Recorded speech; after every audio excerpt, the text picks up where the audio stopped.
ایمان پر فاطمہ یا الہی، ایمان پر فاطمہ یا الہی، ایمان پر فاطمہ یا الہی۔ الحمدللہ رب العالمین والصلاة والسلام علی سید المرسلین، اما بعد فاعوذ باللہ من الشیطان الرجیم، بسم اللہ الرحمن الرحیم۔ الصلاة والسلام علیک یا رسول اللہ وعلی آلک وصحابک یا حبیب اللہ۔ الصلاة والسلام علیک یا نبی اللہ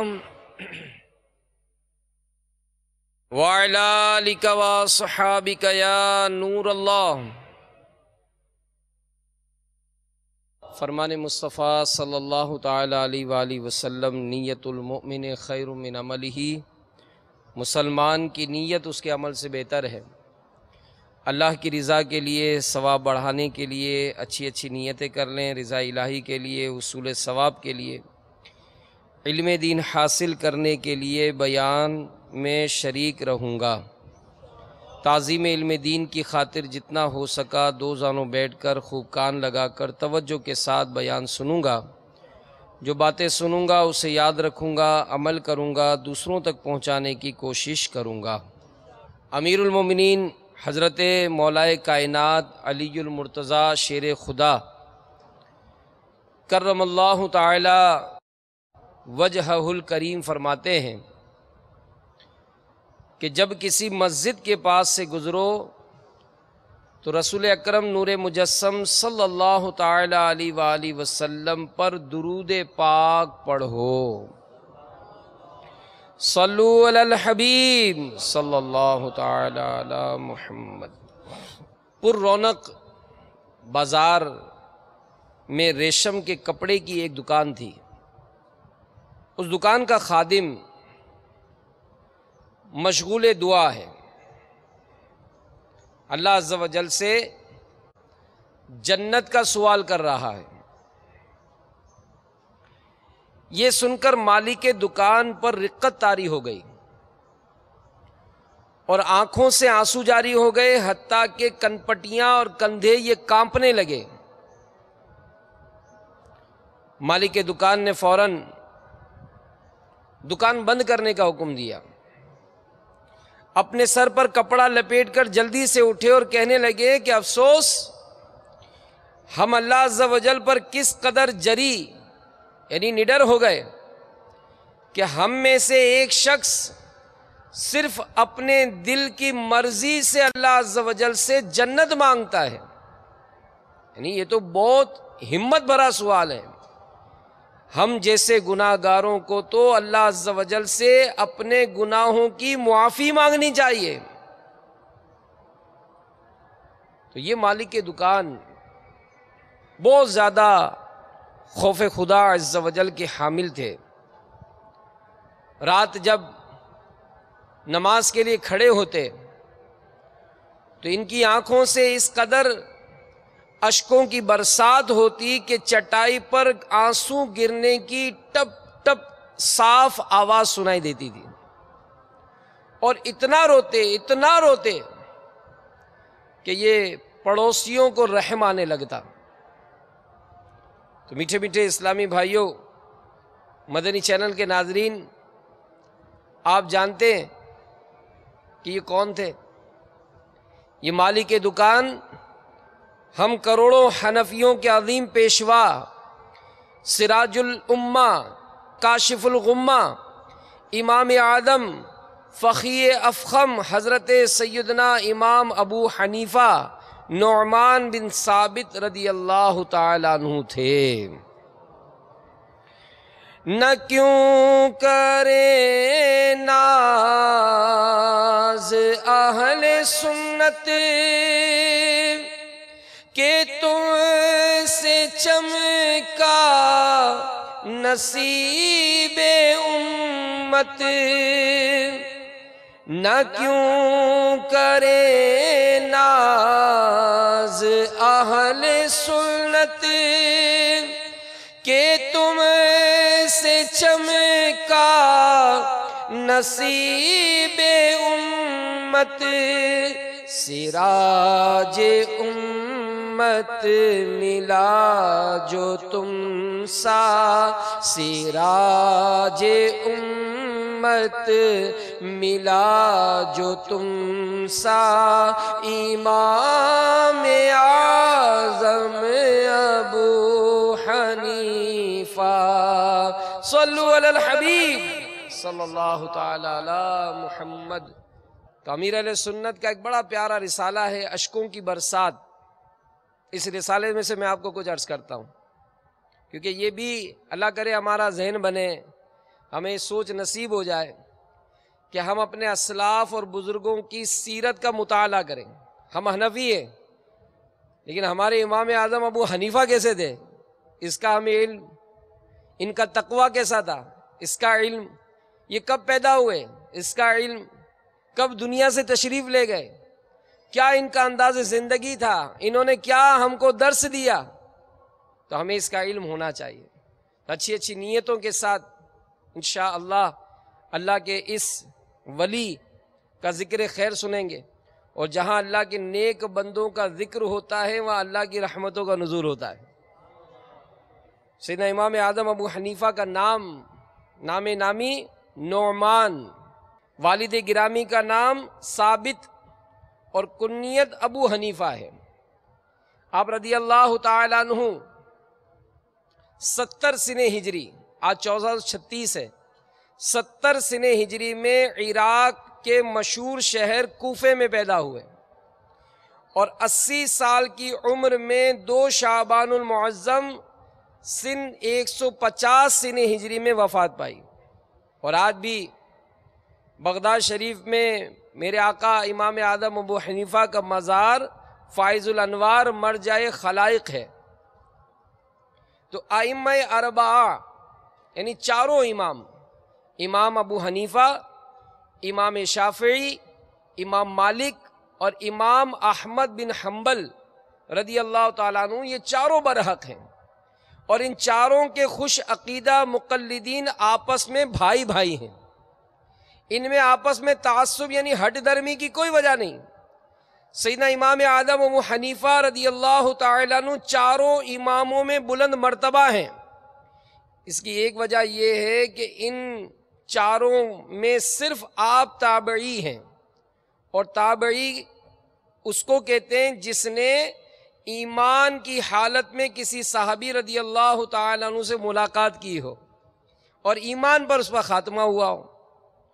تو سیدنا امام اعظم ابو حنیفہ رضی اللہ تعالیٰ عنہ نے مختلف روایات کے تحت چند صحابہ کرام علیہم رضوان سے ملاقات کا شرف حاصل کیا، اور بعض صحابہ علیہم رضوان سے براہ راست سرور کائنات صلی اللہ علیہ وآلہ وسلم کے ارشادات بھی سنے۔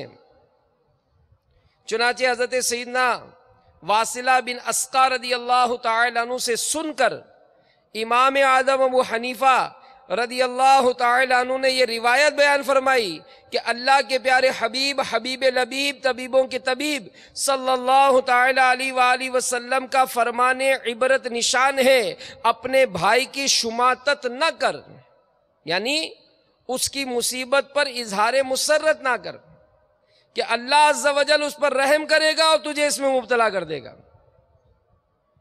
ہے نام نعمان ابن ثابت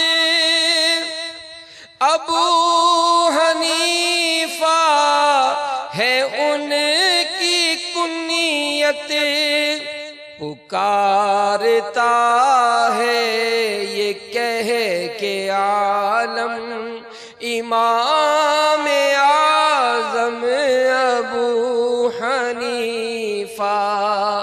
تو ہمارے امام اعظم ابو حنیفہ رضی اللہ تعالیٰ عنہ نے اپنی زندگی میں 55 حج کیے۔ جب آخری بار حج کی سعادت حاصل کی تو خدام کعبہ مشرفہ نے آپ رضی اللہ تعالیٰ عنہ کی خواہش پر باب الکعبہ کھول دیا، کعبے کا دروازہ کھول دیا۔ آپ رضی اللہ تعالیٰ عنہ عجز و نیاز اندر داخل ہوئے، بیت اللہ کے 2 ستونوں کے درمیان کھڑے ہو کر 2 رکعت میں پورا قرآن پاک ختم کیا، پھر دیر تک رو رو کر مناجات کرتے رہے۔ آپ رضی اللہ تعالیٰ عنہ مشغول دعا تھے کہ بیت اللہ کے گوشے کونے سے آواز آئی کہ تم نے اچھی طرح ہماری معرفت یعنی پہچان حاصل کی، خلوص کے ساتھ خدمت کی، ہم نے تم کو بخشا، قیامت تک جو تمہارے مذہب پر ہوگا یعنی تمہاری تقلید کرے گا اس کو بھی بخش دیا۔ الحمدللہ ہم کس قدر خوش نصیب ہیں کہ سیدنا امام اعظم ابو حنیفہ رضی اللہ تعالیٰ عنہ کا دامن کرم ہمارے ہاتھوں میں آیا۔ مروں شاہ زیر سبز گنبد میرا مدفن بقیع غرقد، کرم ہو بہرے رسول اکرم امام اعظم ابو حنیفہ۔ سیدنا امام اعظم ابو حنیفہ رضی اللہ تعالیٰ عنہ جب تحصیل علم سے فراغت حاصل کر لی تو گوشہ نشینی کی نیت فرمائی۔ ایک رات جناب رسالت مآب صلی اللہ علیہ وآلہ وسلم کی خواب میں زیارت ہوئی۔ میٹھے میٹھے مصطفیٰ صلی اللہ علیہ وآلہ وسلم نے ارشاد فرمایا، اے ابو حنیفہ، اللہ عز و جل نے آپ کو میری سنت زندہ کرنے کے لیے پیدا فرمایا ہے، آپ گوشہ نشینی کا ہرگز قصد یعنی ارادہ نہ کریں۔ عطا ہو خوف خدا خدا را دو الفت مصطفیٰ خدا را، کروں عمل سنتوں پہ ہر دم امام اعظم ابو حنیفہ۔ تو اے عاشقان امام اعظم، جی ہاں ہمیں امام اعظم سے محبت ہے نا، تو سنیے کہ ہمارے امام اعظم کے دن رات کے معمولات کیا تھے۔ چنانچہ حضرت سیدنا مسعر بن کدام علیہ رحمت اللہ السلام فرماتے ہیں، میں امام اعظم ابو حنیفہ رضی اللہ تعالیٰ عنہ کی مسجد میں حاضر ہوا، دیکھا کہ نماز فجر ادا کرنے کے بعد آپ رضی اللہ تعالیٰ عنہ لوگوں کو سارا دن علم دین پڑھاتے رہتے۔ اس دوران صرف نمازوں کے وقفے ہوئے، بعد نماز عشاء آپ رضی اللہ تعالیٰ عنہ اپنی دولت سرا یعنی مکان عالی شان میں تشریف لے گئے۔ تھوڑی دیر کے بعد سادہ لباس میں ملبوس، خوب عطر لگا کر فضائیں مہکاتے، اپنا نورانی چہرہ چمکاتے ہوئے پھر آ کر مسجد کے کونے میں نوافل میں مشغول ہو گئے، یہاں تک کہ صبح صادق ہو گئی۔ اب در دولت یعنی مکان عالی شان پر تشریف لے گئے، لباس تبدیل کر کے واپس آئے۔ نماز فجر با جماعت ادا کرنے کے بعد گزشتہ کل کی طرح نماز عشاء تک سلسلہ درس و تدریس جاری رہا۔ میں نے سوچا کہ آج کی رات آپ بہت تھک گئے ہوں گے، آج رات تو ضرور آرام فرمائیں گے، مگر دوسری رات بھی وہی معمول رہا، پھر تیسری رات، تیسرا دن، رات بھی اسی طرح گزرا۔ میں بے حد متاثر ہوا، میں نے فیصلہ کر لیا کہ عمر بھر ان کی خدمت میں رہوں گا۔ چنانچہ میں نے ان کی مسجد میں ہی مستقل قیام اختیار کر لیا۔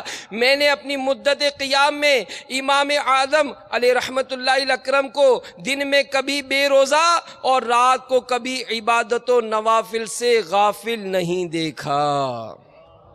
البتہ ظہر سے قبل آپ رضی اللہ تعالیٰ عنہ تھوڑی دیر آرام فرما لیتے تھے۔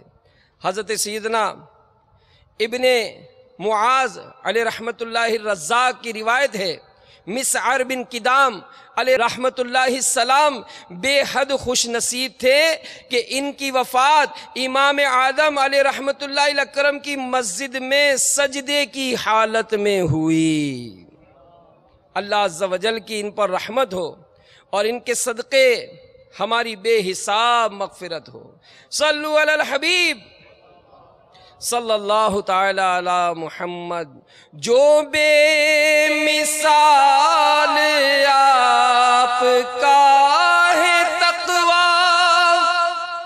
تو بے مثال آپ کا ہے فتویٰ، ہے علم و تقویٰ کہ آپ سنگم امام اعظم ابو حنیفہ۔ صلو علی الحبیب صلی اللہ تعالی علی محمد۔ الخیرات الحسان میں ہے کہ ہمارے امام اعظم ابو حنیفہ رضی اللہ تعالی عنہ نے مسلسل 30 سال روزے رکھے۔ سبحان اللہ، 30 سال تک ہمارے امام اعظم ابو حنیفہ نے ایک رکعت میں پورا قرآن ختم فرما لیا کرتے۔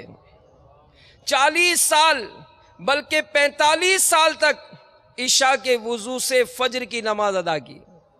جس مقام پر آپ کی وفات ہوئی اس مقام پر آپ نے 7000 مرتبہ قرآن پاک ختم فرمایا تھا۔ حضرت سیدنا عبداللہ بن مبارک رحمت اللہ تعالی علیہ کے سامنے امام اعظم ابو حنیفہ رضی اللہ تعالی عنہ پر کسی نے اعتراض کیا تو آپ رضی اللہ تعالی عنہ نے فرمایا کہ تم ایسے شخص پر اعتراض کرتے ہو جس نے 45 سال تک 5 نمازیں ایک ہی وضو میں ادا کی اور وہ ایک رکعت میں پورا قرآن پڑھ لیا کرتے تھے، اور میرے پاس جو کچھ فقہ ہے وہ انہی سے میں نے سیکھا۔ روایت میں ہے کہ شروع میں آپ رضی اللہ تعالیٰ عنہ ساری رات عبادت نہیں کرتے تھے۔ ایک مرتبہ کسی مقام سے گزرے تو کسی کو کہتے ہوئے یہ سن لیا کہ یہ مسلمانوں کے امام ہیں جو روز ساری رات سوتے نہیں ہیں۔ چنانچہ ان کے حسن ظن کی لاج رکھتے ہوئے امام اعظم ابو حنیفہ رضی اللہ تعالیٰ عنہ نے ساری رات عبادت شروع کر دی۔ تیری سخاوت کی دھوم مچی ہے، مراد منہ مانگی مل رہی ہے، عطا ہو مجھ کو مدینے کا غم، امام اعظم ابو حنیفہ۔ صلو علی الحبیب صلی اللہ تعالی علی محمد۔ تو اے عاشقان امام اعظم، رمضان کی آمد ہے، رمضان کی آمد ہے، اور جو خوش نصیب قرآن پاک پڑھنا جانتے ہیں، کئی ایسے حافظ قرآن بھی ہوتے ہیں۔ ہماری تلاوت کا معمول کیا ہے؟ کتنے رمضان ہم نے زندگی کے گزارے، اور امام اعظم ابو حنیفہ رضی اللہ تعالیٰ عنہ کے رمضان کے معاملات کیا تھے؟ سنیے، امام ابو یوسف رحمت اللہ تعالیٰ علیہ فرماتے کہ امام اعظم علیہ رحمت اللہ الاکرم رمضان المبارک میں مع عید الفطر 62 قرآن پاک ختم فرماتے تھے۔ دن کو ایک، رات کو ایک، تراویح کے اندر سارے ماہ میں ایک، اور عید کے روز ایک۔ اور مال میں سخاوت کرنے والے تھے، علم سکھانے میں صابر یعنی صبر کرنے والے تھے، اپنے حق میں کیے جانے والے اعتراض کو سنتے تھے، غصوں سے کوسوں دور رہتے تھے۔ اللہ ہمیں بھی نصیب کرے۔ اے اللہ، امام اعظم کا صدقہ ہمیں بھی حسن اخلاق کا پیکر بنا دے، ہماری بھی غصے کی عادت دور ہو جائے، چڑچڑاپن دور ہو جائے، ڈانٹنا جھاڑنا دور ہو جائے، اور ہم تیری پسند والے بن جائیں۔ امام اعظم ابو حنیفہ، سبحان اللہ، ان کے بارے میں کیا کہنے۔ تذکرۃ الاولیاء میں ہے، سیدنا داؤد طائی رحمت اللہ تعالی علیہ فرماتے ہیں کہ میں امام اعظم علیہ رحمۃ اللہ اکرم کی خدمت میں 20 سال حاضر رہا، خلوت ہو یا جلوت، یعنی لوگوں کے درمیان ہو یا اکیلے، کبھی آپ رضی اللہ تعالیٰ عنہ کو ننگے سر نہ دیکھا، نہ کبھی پاؤں پھیلائے دیکھا۔ ایک بار عرض کی حضور تنہائی میں تو پاؤں پھیلا لیا کریں، فرمایا مجمع میں تو لوگوں کا احترام کروں اور تنہائی میں اللہ کا احترام نہ کروں، یہ مجھ سے نہیں ہو سکتا۔ سبحان اللہ، یہ کیسے باادب تھے، اور باادب بانصیب، یہی کہتے ہیں نا، باادب بانصیب۔ اب ان کا ادب کیسا تھا سنیے، الخیرات الحسان میں ہے، آپ رضی اللہ تعالیٰ عنہ نے زندگی بھر اپنے استاذ محترم سیدنا امام حماد علیہ رحمت اللہ جواد کے مکان عظمت نشان کی طرف پاؤں نہیں پھیلائے، یعنی پاؤں پھیلا کر استاد کے گھر کی طرف بھی پاؤں پھیلا کر نہیں لیٹے، حالانکہ آپ رضی اللہ تعالیٰ عنہ کے مکان عالی شان اور استاذ محترم علیہ رحمت اللہ اکرم کے مکان عظیم الشان کے درمیان تقریباً 7 گلیاں پڑتی تھی۔ یہ ادب تھا، یہ ذوق تھا۔ تو ہم بھی تو غور کریں نا، ہم بھی تو مشائخ، علماء، اس اساتذہ، ان کی صحبتوں میں رہتے ہیں نا، ہمارا انداز کیا ہوتا ہے، کیا کیفیت ہوتی ہے ہماری۔ سبحان اللہ، ہمارے امام اعظم ابو حنیفہ رضی اللہ تعالیٰ عنہ اپنے استاد کا کس قدر احترام فرماتے تھے، جبھی تو آپ رضی اللہ تعالیٰ عنہ علم دین کی دولت سے نہال مالا مال تھے۔ سیدنا عبداللہ بن عباس رضی اللہ تعالیٰ عنہ کا بھی اپنے استاد محترم کے ساتھ احترام مثالی تھا، چنانچہ دعوت اسلامی کے اشاعتی ادارے مکتبۃ المدینہ کی مطبوعہ 561 صفحات پر مشتمل کتاب ملفوظات اعلیٰ حضرت صفحہ 143 پر میرے آقا اعلیٰ حضرت امام اہل سنت مولانا شاہ امام احمد رضا خان علیہ رحمت الرحمن کا ارشاد ہے۔ سیدنا عبداللہ بن عباس رضی اللہ تعالیٰ عنہما فرماتے ہیں، جب میں بغرض تحصیل علم یعنی علم سیکھنے کے لیے سیدنا زید بن ثابت رضی اللہ تعالیٰ عنہ کو در دولت پر جاتا، وہ باہر تشریف نہ رکھتے تو برائے ادب میں اپنے استاد محترم کو آواز نہ دیتا۔ سبحان اللہ، ان کی چوکھٹ پر سر رکھ کر لیٹ جاتا، ہوا خاک ریتا اڑ اڑ کر مجھ پر ڈلتی۔ جب اپنے اس طور پر استاد گرامی حضرت زید رضی اللہ تعالیٰ عنہ کاشان اقدس سے تشریف لاتے تو فرماتے، اے رسول اللہ صلی اللہ علیہ وسلم کے چچا کے بیٹے، آپ نے مجھے اطلاع کیوں نہ دی؟ میں نے عرض کی مجھے لائق نہ تھا کہ میں آپ کو اطلاع کرتا۔ تو اعلیٰ حضرت رحمت اللہ تعالیٰ علیہ یہ فرمانے کے بعد مزید فرماتے ہیں، یہ ادب ہے، یہ ادب ہے جس کی تعلیم قرآن نے ارشاد فرمائی۔ اور قرآن میں کیا فرمایا؟ سورۃ الحجرات پارہ 26 ترجمہ کنز الایمان، کہ بے شک وہ جو تمہیں حجروں کے باہر سے پکارتے ہیں ان میں اکثر بے عقل ہیں، اور اگر وہ صبر کرتے یہاں تک کہ تم آپ ان کے پاس تشریف لاتے تو یہ ان کے لیے بہتر تھا، اور اللہ بخشنے والا مہربان ہے۔ تو یہاں میٹھے میٹھے اسلامی بھائیوں، مدنی چینل کے ناظرین، دینی استاد کے احترام کے بارے میں جو بیان کیا گیا وہ صرف صحیح العقیدہ مسلمان غیر فاسق استاذ کے لیے ہے۔ اگر معاذ اللہ استاد غیر مسلم ہے، مرتد ہے، یا تو اس کا کوئی احترام نہیں، بلکہ ایسوں سے پڑھنا، ان کی صحبت میں رہنا تو خود اپنے ایمان کے لیے خطرناک ہے۔ مرتد استاد کے شاگرد پر حق کے بارے میں میرے آقا اعلیٰ حضرت امام اہل سنت مولانا شاہ امام احمد رضا خان علیہ رحمت الرحمن کی خدمت بابرکت میں سوال ہوا تو فرمایا، اس قسم کے استاد کا شاگرد پر وہی حق ہے کہ فرشتوں کا سابقہ استاد شیطان لعین کا فرشتوں پر، کہ فرشتے ان پر لعنت بھیجتے اور قیامت کے دن اپنے استاد کو گھسیٹ گھسیٹ کر جہنم میں پھینکیں گے۔ تو بہرحال بیان کردہ دونوں حکایتوں سے بالخصوص وہ طلبہ درس حاصل کریں جو اپنے مسلمان دینی اساتذہ کا احترام کرنے کے بجائے ان کا مذاق اڑاتے، ان کے پیچھے ان کا مذاق اڑاتے پھرتے، ایسے طلبہ کو علم دین کی اصل روح کیوں کر حاصل ہو سکتی ہے۔ مولانا روم فرماتے ہیں، جس کا ترجمہ ہے کہ ہم اللہ تعالیٰ سے حصول ادب کی توفیق مانگتے ہیں، کیونکہ بے ادب رب تعالیٰ کے فضل سے محروم رہتا ہے۔ بے ادب نہ صرف اپنے آپ کو برے حالات میں رکھتا ہے، بلکہ اس کی بے ادبی کی آگ تمام دنیا کو اپنے لپیٹ میں لے لیتی ہے۔ تو اساتذہ کی بھی غیبتیں کی جاتی ہیں، کیونکہ ہم بولتے کیا ہے اس کا تو ہمیں بھی پتہ نہیں ہے۔ جس سے ہم نے علم سیکھا اس کے متعلق کیا غیبتیں ہوتی ہیں۔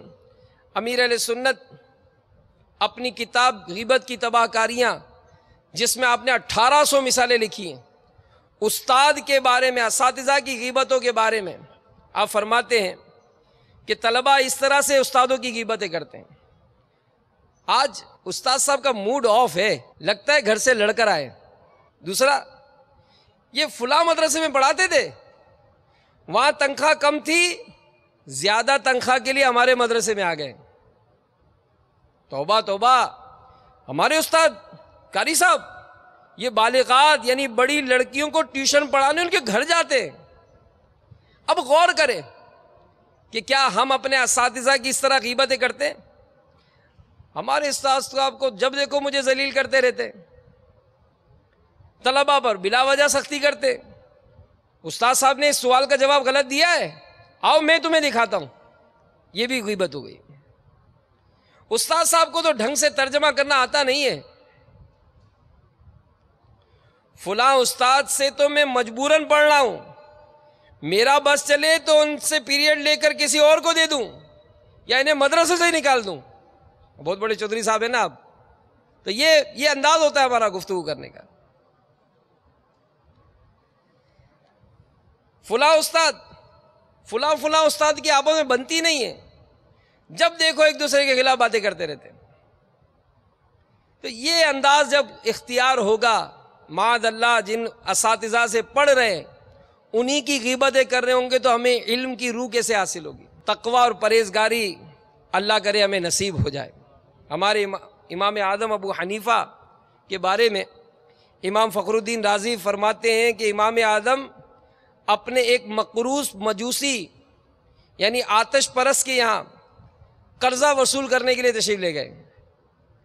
اتفاق سے اس کے مکان کے قریب آپ رضی اللہ تعالیٰ عنہ کی نال پاک یعنی جوتی مبارک میں کیچڑ لگ گئی۔ اب کیچڑ چھڑانے کے لیے نال پاک کو جھاڑا تو کچھ کیچڑ اڑ کر مجوسی کی دیوار سے لگ گئی۔ اب پریشان ہو گئے کہ کیا کروں، صاف نہیں کرتا تو دیوار خراب ہو رہی ہے۔ اسی شش و پنج میں دروازے پر دستک دی تو مجوسی باہر نکلا، اور باہر نکلتی وہ قرض میں چونکہ اس نے دیر کر دی تھی تو اب وہ ٹالم ٹول کرنے لگا۔ تو امام اعظم ابو حنیفہ نے قرض کا مطالبہ کرنے کے بجائے دیوار پر کیچڑ لگ جانے کی بات کی اور بڑی لجاجت کے ساتھ معافی مانگنے لگے۔ ارشاد فرمائے مجھے یہ بتائیے کہ آپ کی دیوار کس طرح صاف کروں کہ میری جوتی سے آپ کی دیوار پر کیچڑ لگ گئی ہے، اب کیچڑ صاف کرتا ہوں تو دیوار سے مٹی جھڑتی ہے، آپ مجھے بتائیں کیسے صاف کر سکتا ہوں؟ تو امام اعظم ابو حنیفہ کا حقوق العباد کے معاملے میں بے قراری دیکھ کر اور خوف خدا کا یہ عالم دیکھ کر وہ آتش پرست بہت متاثر ہوا، کچھ اس طرح بولا، اے مسلمانوں کے امام، دیوار کی کیچڑ تو بعد میں صاف ہوتی رہے گی، پہلے میرے دل کی کیچڑ صاف کر کے مجھے مسلمان بنا دیجیے۔ تو وہ مجوسی ہمارے امام اعظم ابو حنیفہ کا تقوی دیکھ کر حلقہ بگوش اسلام ہو گیا۔ گناہ کے دلدل میں پھنس گیا ہوں، گلے گلے تک میں دھس گیا ہوں، نکالیے بحر نوح و آدم امام اعظم ابو حنیفہ۔ تو اے عاشقان امام اعظم سے محبت کا دم بھرنے والو، دیکھا آپ نے کہ امام اعظم حقوق العباد کے معاملے میں کس قدر ڈرتے تھے. تو اس حکایت سے ان لوگوں کو درس حاصل کرنا چاہیے جو لوگوں کی دیواروں سیڑھیوں کے کونوں وغیرہ کو پان کی پیکوں سے تھوک کر رنگین کرتے رہتے ہیں. غور کریں کیسے ہم حساب کتاب دیں گے. اور دروازوں سائن بورڈ گاڑیوں بسوں وغیرہ کے باہر یا اندر اسٹیکر لگاتے پھرتے ہیں. دیواروں پر مالک کی اجازت کے بغیر چوکنگ کر لیتے ہیں. اس طرح کرنے سے لوگوں کے حقوق پامال ہوتے ہیں. پھر اسی طرح پوسٹر لگا دیتے ہیں چپکا کر لئی وغیرہ سے، جب اتاریں تو رنگ بھی اتر آتا ہے. تو حقوق العباد اس کا معاملہ بہت نازک ہے. حقوق العباد کا معاملہ حقوق اللہ سے زیادہ سخت ہے. دنیا میں جس کا حق ضائع کیا ہو اس سے معاف کر لینے کی ترکیب بنا لیجئے، ورنہ قیامت کے روز اس صاحب حق کو نیکیاں دینی پڑیں گی، اور اگر اس طرح بھی حق ادا نہ ہوا تو اس کے گناہ اپنے سر لینے پڑیں گے. مثلا جس نے بلا وجہ شرعی کسی کو جھاڑا گھورا یا کسی طرح ڈرایا دل دکھایا، کسی کو مارا ہوگا، کسی کے پیسے دبائے ہوں گے، اپنی پان کی گٹکے کی پیک سے پوسٹر یا چوکنگ وغیرہ سے کسی کی دیوار خراب کی ہوگی، کسی کی دکان یا مکان کے آگے جگہ گھیر کر اس پر ناحق پریشانی کا سامنا کیا ہوگا، کسی کی عمارت سے قریب غیر واجبی طور پر زبردستی اپنی عمارت بنا کر اس کی ہوا روشنی میں رکاوٹ کھڑی کی ہوگی، کسی کی اسکوٹر یا گاڑی وغیرہ سے ڈینٹ ڈال کر یا خراش لگا کر راہ فرار اختیار کر لی ہوگی، یا بھاگ نہ سکنے کی صورت میں اپنا قصور ہونے کے باوجود چرب زبانی دھونس دھمکی کے سبب اس کو چپ کرا دیا ہوگا. عید قربان کے موقع پر صاحب مکان کی رضامندی کے بغیر اس کے گھر کے آگے جانور باندھ کر یا ذبح کر کر اس کے گھر کی دیواروں پر خون اڑایا ہوگا، گوبر کیچڑ وغیرہ سے آلود کر کے اس کے لیے ایذا کا سامان کیا ہوگا، کسی کے مکان یا دکان کے پاس اس کی چھت یا پلاٹ پر پریشان کن گند کچرا پھینکا ہوگا. الغرض لوگوں کے حقوق پامال کیے ہوں گے.